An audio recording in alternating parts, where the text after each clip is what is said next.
quand on va toucher sur l'aspect de la sorcellerie, il y a certaines choses qu'on doit regarder tout de suite pour voir, parce que les gens ils disent, non, moi j'ai rien fait de la sorcellerie, je suis correct. Première chose qu'on doit faire, c'est, est-ce qu'il y a de la sorcellerie dans la famille?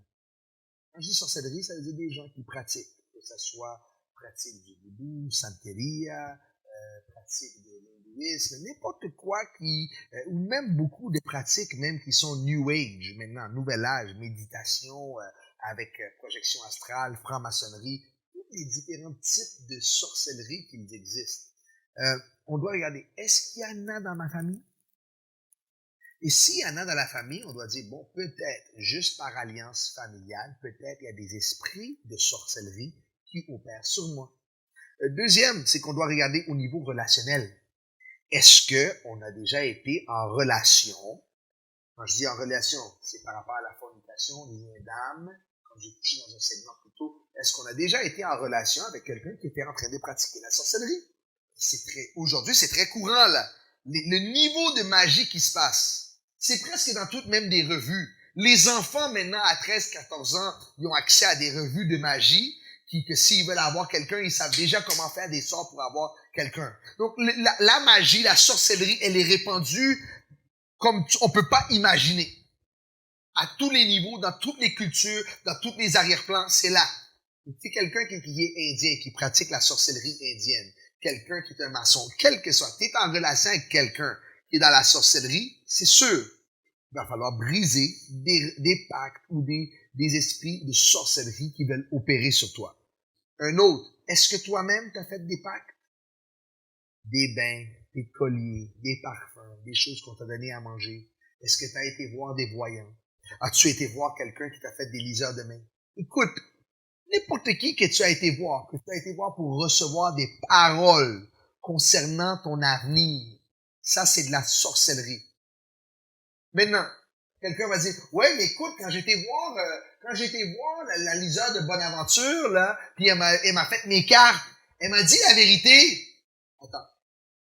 Il y a une différence entre quelqu'un qui te dit quelque chose de véridique et quelqu'un qui te dit la vérité. Véridique parle que quelqu'un te dit quelque chose qui effectivement arrive. Mais si quelqu'un te dit, écoute, ton mariage est en train de tomber à l'eau et il va tomber en divorce, et tu vas être misérable. Tu dis, Kate, c'est vrai. Je suis en train de devenir misérable. Ce qu'elle dit, c'est vrai. Juste parce qu'elle te dit ça, c'est véridique. Mais la vérité, c'est que Dieu veut restaurer ton mariage. Donc, on peut pas prendre quelque chose de véridique du diable comme de l'or. Même le diable peut nous dire des choses qui sont très réelles. Ça veut pas dire que c'est Dieu. Et croire ces paroles-là et les recevoir dans notre vie, ça l'amène des liens de sorcellerie. Et si on croit dans ces paroles-là, il y a des démons qui vont opérer en nous pour accomplir ces paroles-là.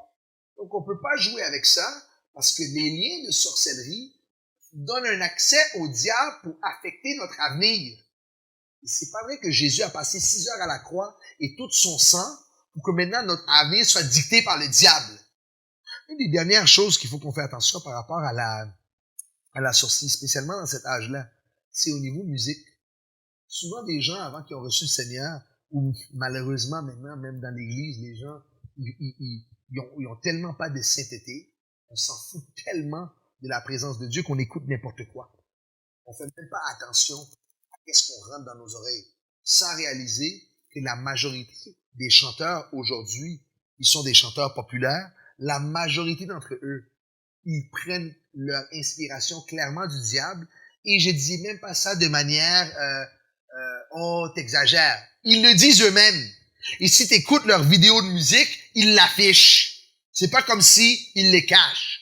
Ils te le montrent. En d'autres termes, c'est comme, hey, pose-toi pas de questions, là. Cette musique-là que je suis en train de te chanter, que t'aimes, cette tune-là, regarde les vidéos, là, c'est clair. C'est le diable qui me l'a donné. Et j'aime ça quand tu le chantes. Et tu sais, la majorité des sorts requièrent la participation vocale d'une personne.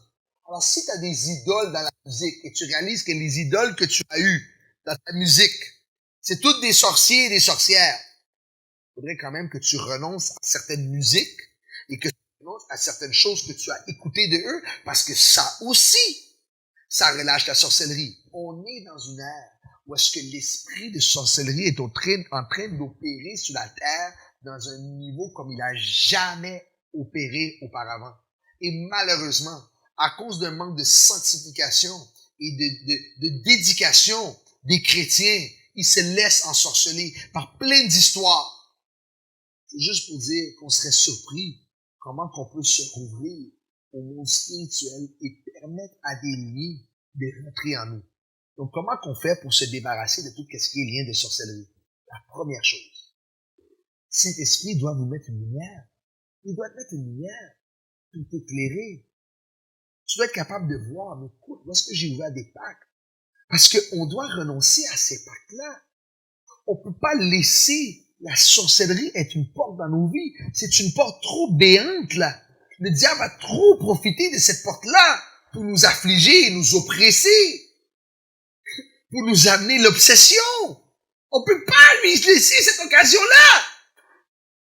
Donc, que Dieu puisse nous montrer tous les accès qui auraient pu rentrer par la sorcellerie pour qu'on soit en mesure de gérer ces accès-là.